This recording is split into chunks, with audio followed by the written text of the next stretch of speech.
하나님께서는 우리의 생명을 아끼시고 귀하게 여기시는 거예요. 홍수를 내리실 때도 하나님은 노아와 그리고 그의 가족들만 구원하신 것이 아니라 커다란 방주를 지어서 모든 살아서 숨쉬는 짐승들을 다 그 배에 태우셨던 것입니다. 그들의 생명도 아끼셨던 거예요. 하나님이 지으신 그 생명들, 하나님께서 만드신 그 생명들을 하나님은 지키셨던 것입니다. 성경 곳곳에는 하나님이 이렇게 생명을 아끼는 이야기들이 다 담겨져 있습니다. 특별히 성경에 보면 오해하는 구절들이 있어요. 그 구절들이 무엇이냐면은 출애굽기 21장 24절로 25절에 보면 눈은 눈으로, 이는 이로, 손은 손으로, 발은 발로, 된 것은 된 것으로, 상하게 한 것은 상함으로, 때린 것은 때림으로 갚을지니라 그랬어요. 그러면서 부연 설명을 할 때에 그 남종의 한 눈이나 여종의 한 눈을 쳐서 상하게 하면 그 눈에 대한 보상으로 그를 놓아줄 것이며, 그 남종의 이나 여종의 이를 쳐서 빠뜨리면 그 이에 대한 보상으로 그를 놓아줄지니라 그렇게 말씀하셨어요. 사실 이것이 굉장히 어떻게 보면은 사람에 대한 원수를 갚는 것으로 생각하지만 이것은 사람의 원수를 갚으라는 것이 아니라 사람의 악함 때문에 이 말씀을 하신 거예요. 생각해 보세요. 내 눈을 상하게 했으면 상대방에게 한쪽 눈만 상하게 하겠어요? 양쪽 눈을 다 상하게 하는 거예요. 사람의 마음이 그렇게 악하고 그렇게 이제 험합니다. 그래서 하나님께서는 사람의 악하고 사람의 그 악한 계획들을 아시기 때문에 만일 눈을 상하게 하면 눈만 상하게 해라. 만일 이를 상하게 했으면 이만 상하게 해라. 만일 손을 대게 했으면 손 댄 것을 만을 상하게 해라. 심지어 종을 짐승처럼 생각했잖아요. 물건처럼 생각했잖아요.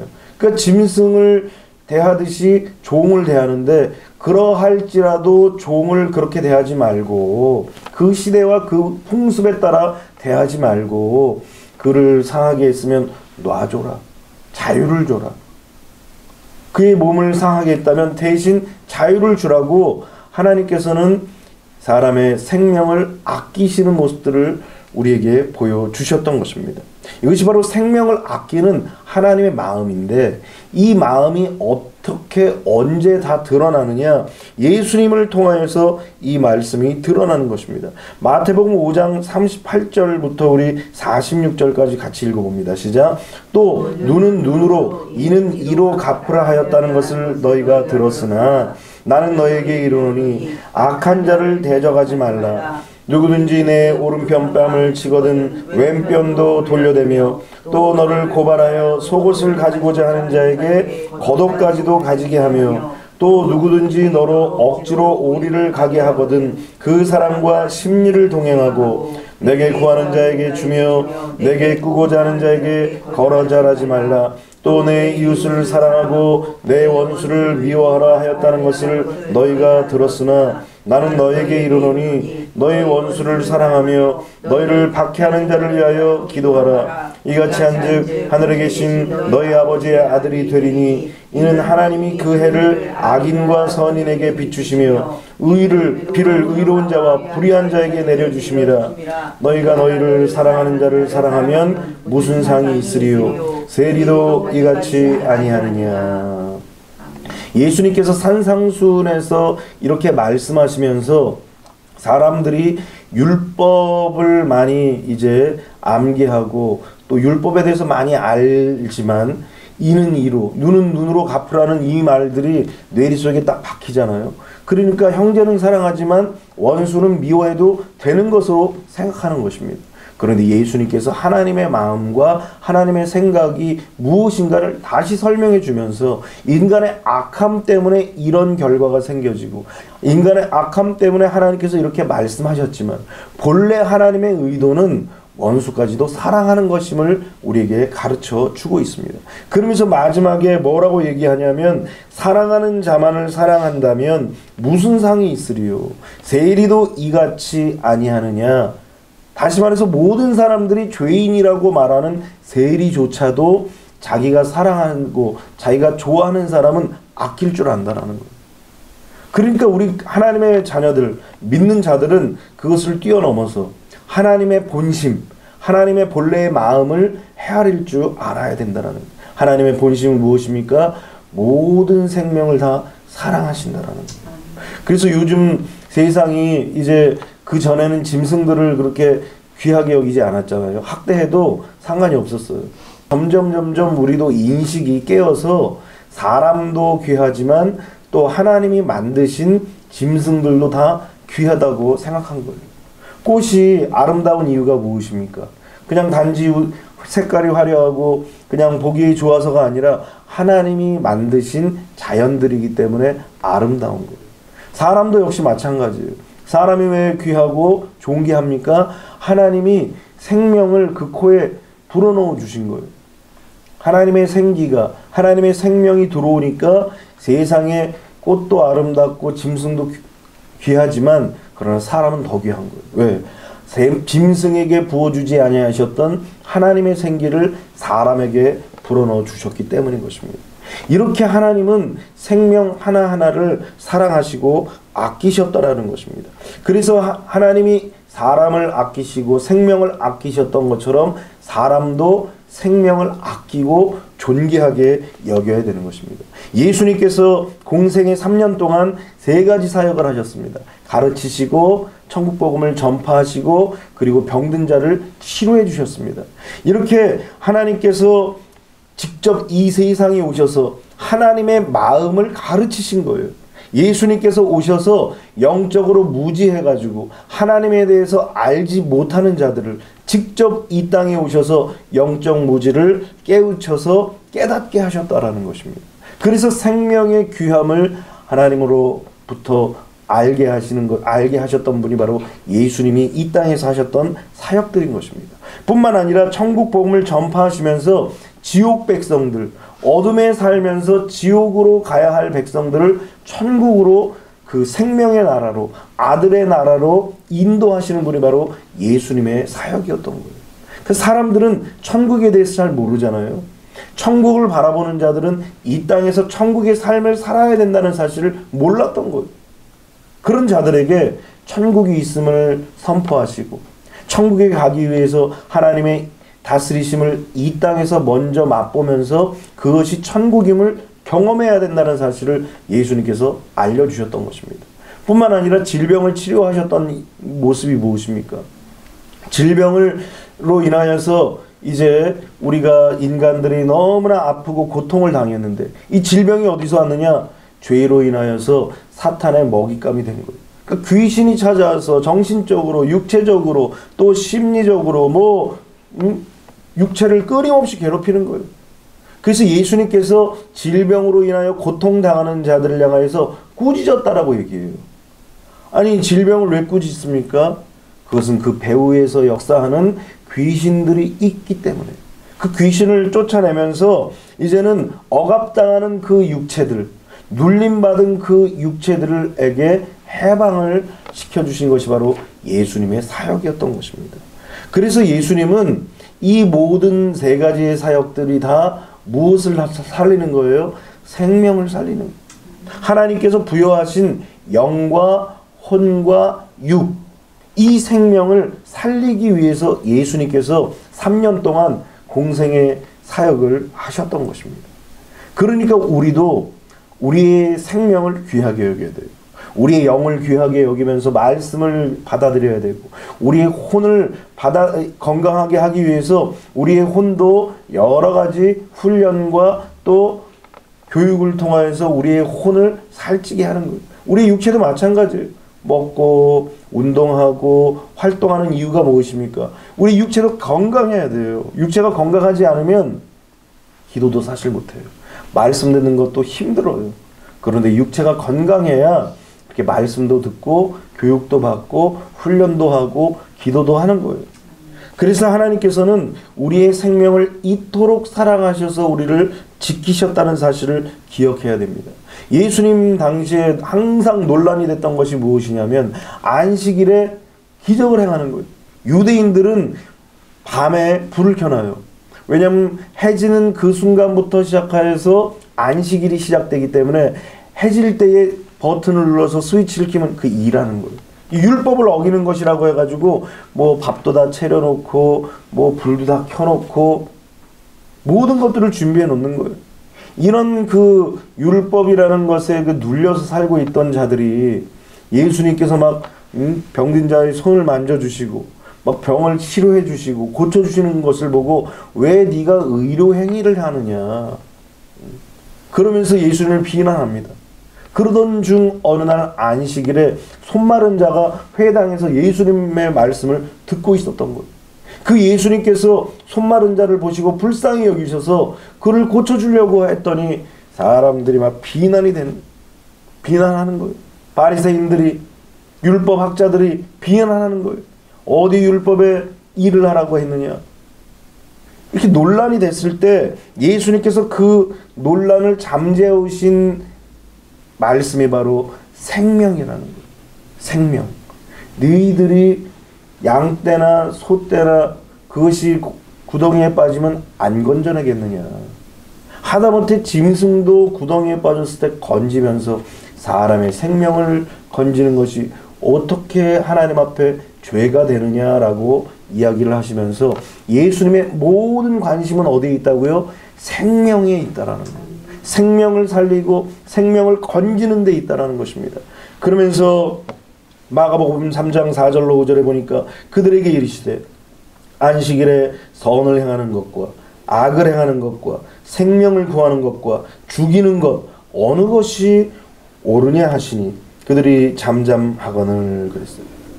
예수님의 모든 관심과 예수님의 모든 생각은 생명 살리는 것에 있다라는 거예요.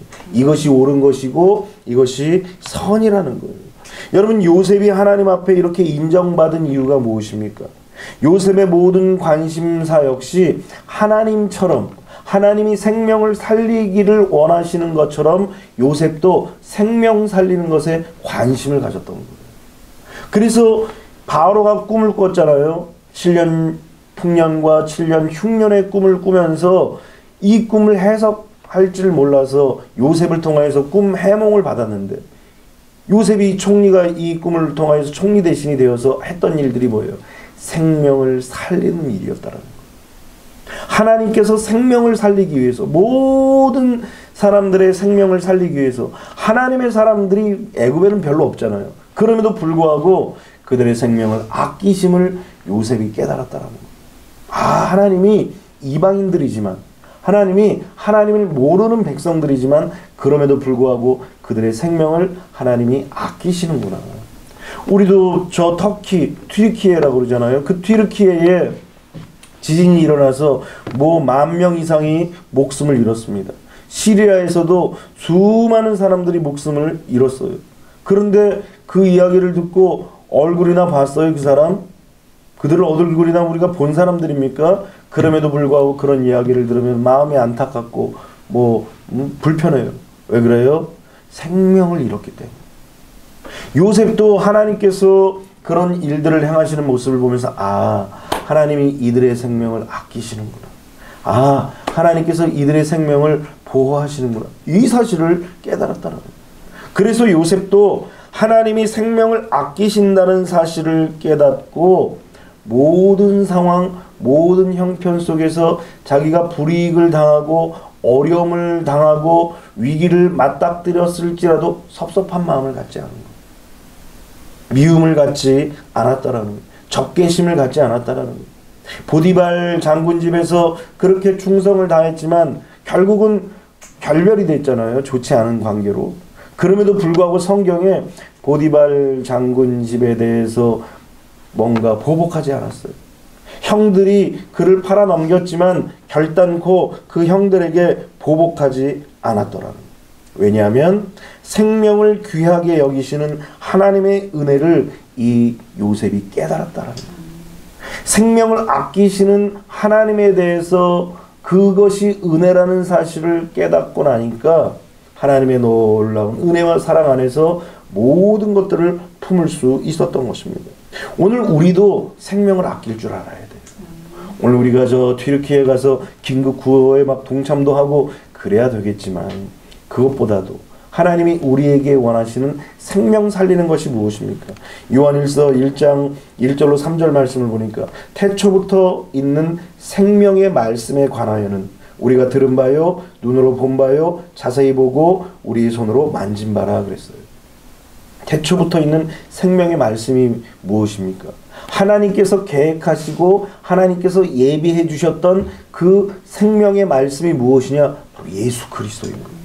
우리는 예수 그리스도를 말씀을 통하여서 역사를 통하여서 보고 듣고 만진 거예요. 다시 말해서 예수 그리스도를 경험했다라는 것입니다.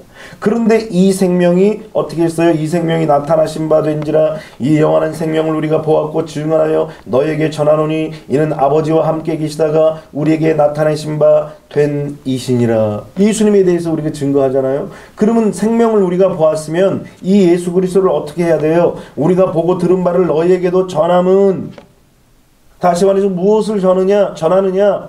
생명을 전하는 것인데 그 생명이 누구냐? 예수 그리스도라는 거예요. 우리가 예수 그리스도 안에 생명이 있다는 사실을 우리가 기억하면서 예수 그리스도를 영접하면 도대체 우리가 어떻게 영원한 생명을 얻게 되느냐? 예수 그리스도 안에 썩지 않고 죽지 않고 패하지 않고 망하지 않는 생명이 예수 그리스도 안에 계신데 그 예수 그리스도를 영접함으로 말미암아 우리에게도 그 생명이 주어지는 거예요. 그래서 영접하는 자, 곧 그 이름을 믿는 자들에게는 하나님의 자녀가 되는 권세를 주셨다고 그랬잖아요. 하나님의 자녀가 되는 그 권세가 뭐냐? 죽지 않고 썩지 않고 패하지 않고 망하지 않는 생명이 주어지는 거예요. 그래서 가장 큰 권리예요. 그러니까 사망이가 네가 쏘는 것이 무엇이냐? 사망아 네가 이기는 것이 무엇이냐? 사망이 이기고 쏘는 것은 죄예요. 죄의 권능은 사망입니다. 그런데 모든 권세인 사망을 철폐하시고 이기신 것이 바로 예수 그리스도의 생명이고 예수 그리스도의 생명이 우리 안에 들어옴으로 말미암아 우리는 그런 권리와 그런 축복을 누리게 되었던 것입니다. 그러니까 이것을 우리가 체험했다면 이 생명을 어떻게 해야 돼요? 다른 사람에게도 전하는 것. 이것을 성경은 뭐라고 얘기하시냐면 너희로 우리와 사귐이 있게 하려 함이니 우리의 사귐은 아버지와 그의 아들 예수 그리스도와 더불어 누림이라. 아버지와 예수 그리스도와 더불어 누리는 것, 이것을 통하여서 사귀는 것, 이것이 바로 생명을 누리는 은혜인 것입니다. 오늘 그 은혜를 여러분들도 누리고 그리고 그 생명을 다 나누시기를 주님의 이름으로 축원합니다. 세 번째로 하나님께 인정받는 신앙은 무엇이냐면 하나님은 모든 것을 덮으심을 믿는 신앙이에요. 하나님은 모든 것들을 덮으셔요. 그래서 성경은 사랑은 허다한 죄를 덮는다라고 얘기합니다. 이 사랑이 어떤 사랑이에요? 아가페의 사랑, 예수 그리스도의 사랑, 하나님의 조건 없는 사랑이 바로 허다한 죄를 덮는 사랑인 것입니다. 우리가 아무리 죄를 짓고 아무리 허물이 많아도 주님의 그 크시고 넓으신 사랑이 우리를 덮으면 용서받지 못할 죄가 없다라는 거예요. 그런데 무조건 우리가 알든 모르든 다 덮는다라는 그런 의미는 아니에요. 요셉도 형들이 찾아왔을 때 형들이 요셉에게 뭘 잘못했는지를 말씀을 통해서 설명을 합니다. 4절에 보니까 요셉이 형들에게 이르되 내게로 가까이 오소서. 그들이 가까이 가니 이르되 나는 당신의 아우 요셉이니 당신들이 애굽의 판자라. 그냥 애굽의 판자라는 얘기는 빼고 당신들의 아우 요셉이니이다 이렇게까지만 얘기하면 좋았잖아요. 상대방에 좀 무색하지도 않고 무한하지도 않고. 그런데 얘기하는 거예요. 당신들이 애굽의 판자라. 그들이 과거의 그 죄악들을 사실 이 한마디를 통하여서 확 밝히내는 거예요. 지금 얼마나 많은 시간이 흘렀겠어요. 수많은 시간이 흘렀는데도 불구하고 요셉도 그 사실을 알고 있고 형들도 알고 있어요. 다만 이렇게 모래 속에 살짝 흙으로 살짝 덮어놓은 거예요. 그래, 그냥 없어진 걸로 하자. 그냥 사라진 걸로 하자. 그냥 짐승에게 먹힌 걸로 하자. 그냥 스스로도 이런 생각을 가졌던 거예요. 그런데 요셉이 이 얘기를 하는 거예요. 당신들이 애굽의 판자라. 이게 뭐예요? 요셉이 그래, 니들 그렇게 마음 편하게 살고 있었지 이렇게 내가 아프게 살았는데 그러면서 그들의 마음을 찌르려고 한 것이 아니라 뭘 덮어주려고 해도 뭘 덮어주는지를 알아야 될 거 아니에요. 그래서 회개라는 것이 무엇이냐면 내가 하나님 앞에든 사람 앞에든 잘못한 것을 먼저 인정하는 것이 회개라는 거예요. 그래서 우리가 하나님 앞에 기도할 때도 하나님 용서해 주세요. 이 용서의 기도보다도 뭐부터 해야 돼요? 하나님 내가 이러한 것들을 잘못했습니다. 이것부터 해야 되는 거예요. 부모에게도 자녀가 용서를 구할 때 어떻게 하는 거예요? 그저 무조건 용서해달라고 하는 것이 아니라 내가 잘못한 것들을 먼저 아뢰는 거예요. 하나님 앞에 우리가 잘못한 것도 먼저 아뢰는 거예요. 내가 이러한 것들을 잘못했습니다. 뭐 두리뭉실하게 형들이 우리가 요셉을 사랑하지 않았습니다. 이것이 아니라 요셉을 팔아 넘긴 거예요. 생각해 보세요. 형들이 피부치인데 돈을 받고 애굽 상인에게 미디안 상인에게 생면부지한 그러한 사람들에게 짐승처럼 팔아 넘긴 거예요. 상상이나 할 수 있겠어요? 이것을 구체적으로 요셉은 형들에게 알려줬어요. 왜 알렸어요? 용서해 주기 위해서. 그 사랑으로 덮어주기 위해서 그들의 죄를 알려주었던 것입니다. 그래서 우리가 하나님 앞에 회개할 때에는 가장 먼저 하는 것이 자백인 것입니다. 요한 1장 8절에 보니까 만일 우리가 죄가 없다고 말하면, 왜 죄가 없다고 말하냐면 두리뭉실하게 넘어가다 보니까 그게 죄가 아닌 것처럼 생각이 되는 거예요. 그런데 우리가 죄가 없다고 말하면 스스로 속이고 또 진리가 우리 속에 있지 아니할 것이요 그랬어요. 우리 자신이 죄가 없다고 얘기한다라는 것은 하나님도 속이고 우리 자신도 속이는 거예요. 왜 속여요? 우리 안에 진리가 없기 때문에 속이는 거예요. 죄가 없다고. 그러나 진정으로 우리가 진리 안에 있고 또 하나님의 은혜와 사랑 안에 있다면 두려워하지 말고 우리가 우리 죄를 자백하면 그는 미쁘시고 의로우사 우리 죄를 사하시며 우리를 모든 불의에서 깨끗하게 하실 것이요 그랬어요. 그러니까 우리는 우리의 모든 행위에 대해서 사람이기 때문에 잘못 생각할 수 있고 패착할 수 있어요. 실수할 수 있고 또 일부러 고의로 죄를 지을 수도 있어요. 그런데 중요한 것은 무엇입니까? 하나님은 그 어떤 죄든 우리가 자백하면, 주님 앞에 고백하면 우리의 의도도 고백하고 우리의 계획도 고백하고 우리의 생각도 고백하고 그리고 우리가 저질렀던 그 행동도 다 고백하면 우리의 모든 죄를 사하시고 모든 불의에서 우리를 깨끗하게 하시는 것입니다. 이것은 바로 하나님께서 덮어주시는 거예요. 용서를 받았다는 것은 덮어주시는 거예요. 뭘로? 하나님이 친히 우리의 죄를 덮어주시는 거예요. 나는 어떻게 이렇게 깨끗하다라고 얘기하셨을까? 모든 불의에서 깨끗하게 하신다라는 것은 한 번도 죄를 짓지 않은 것처럼 하신다라는 거거든요. 어떻게 할까? 그냥 용서하는 것 자체가 없던 일일까? 보니까 덮는 거예요. 용서는. 하나님의 용서는 그냥 덮는 거예요. 하나님이 그냥 그 위에 엎어주셔서 우리의 모든 죄가 다 깨끗하게 덮어진다는 그것을 이사야서 1장 8절에는 뭐라고 말씀하시느냐? 여호와께서 말씀하시되 오라 우리가 서로 변론하자. 너희의 죄가 주홍 같을지라도 눈과 같이 헤어질 것이요 진홍같이 붉을지라도 양털같이 희게 되리라 그랬어요. 이건 덮는 개념이거든요. 여러분 세상에 눈이 소복소복 내리면은 하얗게 보이잖아요. 덮는 거예요. 눈이. 양털도 마찬가지예요.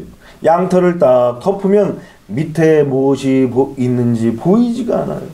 그런 것처럼 하나님은 우리의 죄를 싹 덮으신다는 거예요. 주홍같이 붉은 죄를, 진홍같이 붉은 죄를, 우리의 모든 검디 검은 죄를 다 덮어주신다는 거예요.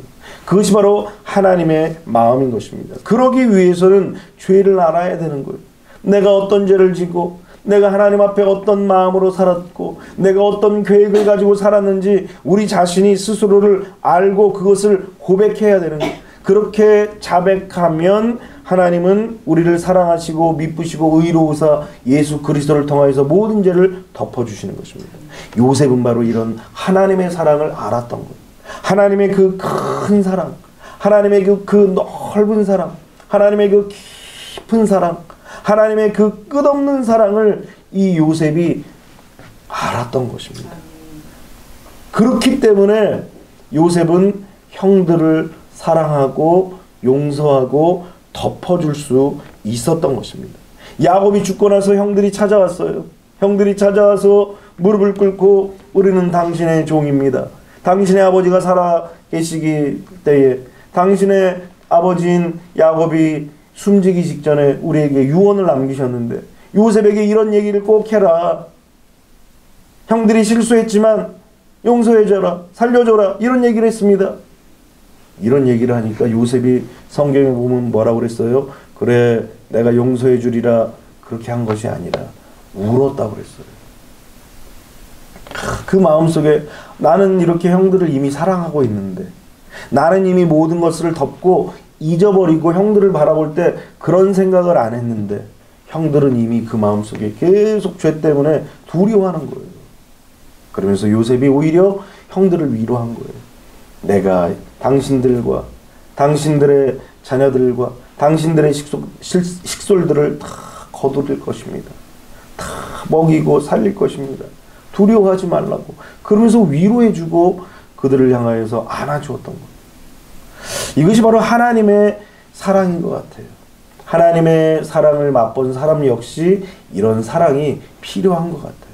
날마다 우리는 하나님의 말씀을 통하여서 느끼는 것은 야, 이토록 하나님이 우리를 사랑하셨는데 이토록 우리가 하나님의 사랑을 받았는데 우리는 어때요? 또 하나님의 사랑을 의심하는 것, 또 하나님의 사랑을 믿지 못하는 것. 야곱의 아들들 모습들이 바로 우리 모습입니다. 하나님은 늘 사랑하시고 아끼고 용서하시고 덮으셨는데 우리는 늘 의심한다는 거예요. 오늘 우리는 하나님의 이 덮어주신 사랑을 결코 잊지 말아야 되는 것입니다. 십자가의 사랑과 은혜가 바로 이런 사랑이에요. 예수님께서 십자가에서 그렇게 고통을 당하신 이유가 일회적으로 그냥 그 시대에 그때만이 아니라 주님의 사랑 끝이 없어요. 2000년 전에도 그 사랑이 그런 모습이었고 2000년 후인 지금 오늘도 예수님의 사랑은 여전한 뿐만 아니라 앞으로의 삶도 마찬가지. 그래서 그 사랑을 바라보고 그 사랑을 믿는 자들에게는 하나님께서 무한한 사랑으로 그들을 안아주시는 것입니다. 오늘 우리도 용서를 그렇게 받은 거예요. 어떻게? 십자가의 그 사랑으로. 그래서 우리는 십자가의 정신을 가지고 있어야 돼요. 나도 십자가의 정신을 가지고 있고 다른 사람도 바라볼 때 십자가의 정신으로 바라봐야 되는 거예요. 오늘 어쩌면 우리는 그 싸움을 해야 돼요. 그 싸움. 때로는 나에게 베풀어 주신 하나님의 사랑은 그래 당연하게 하나님이 나를 사랑하셔야지 이런 생각을 하고 있는데 다른 사람에게 을 바라볼 때는 놀라운 하나님의 은혜라는 거예요. 어떻게 그런 일이 있냐고 그렇게 막 사람들이 이야기를 합니다. 다른 사람을 볼 때는. 오늘 우리는 우리 자신이나 다른 사람이나 놀라운 하나님의 은혜를 생각하고 그 사랑 안에서 살아가야 되는 것입니다. 요셉의 신앙이 바로 이런 신앙입니다. 하나님에 대해서 너무너무나 잘 알고 있는 신앙을 갖고 있다 보니까 하나님이 그 인생을 책임져 주시는 거예요. 여러분들이 하나님의 말씀을 이렇게 듣고 배우면서 하나님의 마음을 알잖아요. 그래서 하나님의 마음을 배우고 하나님의 마음이 우리 안에서 이심전심이라고 그래가지고 하나님의 마음이 나의 마음이고 나의 마음이 하나님의 마음이 딱 되면 그 다음부터는 하나님이 그 인생을 책임져 주시는 거예요.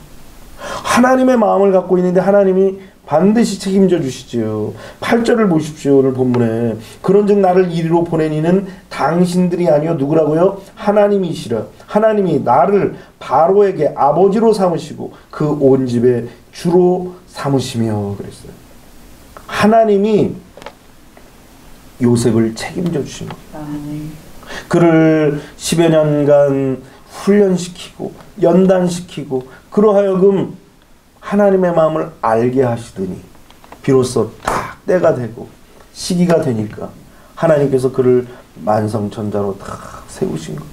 오늘 여러분들이 하나님의 이 마음을 알고 하나님이 기뻐하시는 신앙을 갖게 되시기를 주님의 이름으로 축원합니다. 그러면 하나님께서 보내신 곳에서 세우신 곳에서 은혜와 복을 허락해 주시는 것입니다. 오늘 그런 복을 여러분들이 받으시기를 주님의 이름으로 축원합니다. 그러기 위해서는 세 가지를 꼭 기억하십시오. 우리의 생사와 복을 주관하시는 분이 하나님이시라는 사실을 믿고 신뢰하고 모든 것들을 맡기고 의지하십시오. 또 하나님은 생명을 아끼십니다. 나의 생명을 아끼시기도 하고 다른 사람의 영혼의 생명도 아끼시는 거예요. 그래서 구원받은 은혜와 생명받은 은혜를 우리가 어떻게 해야 돼요? 갚아야 되는 거예요. 다른 사람이 오든 안 오든 하나님의 사랑을 전해. 왜? 나의 생명을 아끼신 것처럼 다른 사람의 생명도 아끼시기 때문인 것입니다. 그래서 생명 살리는 일에 우리도 앞장서야 되는 거예요. 마지막 세 번째로 덮으시는 하나님이 나의 모든 죄를 다 덮으셨어요. 뿐만 아니라 나 이외에 다른 사람의 죄도 다 용납하시고 용서하시고 덮으셨다라는 거예요. 그래서 믿는 자들은 서로 어떻게 해야 돼요? 용납하는 거예요.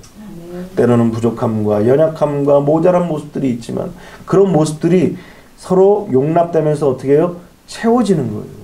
저 코드가 만일 다 이렇게 솟아있다면 그게 꽂아지겠어요?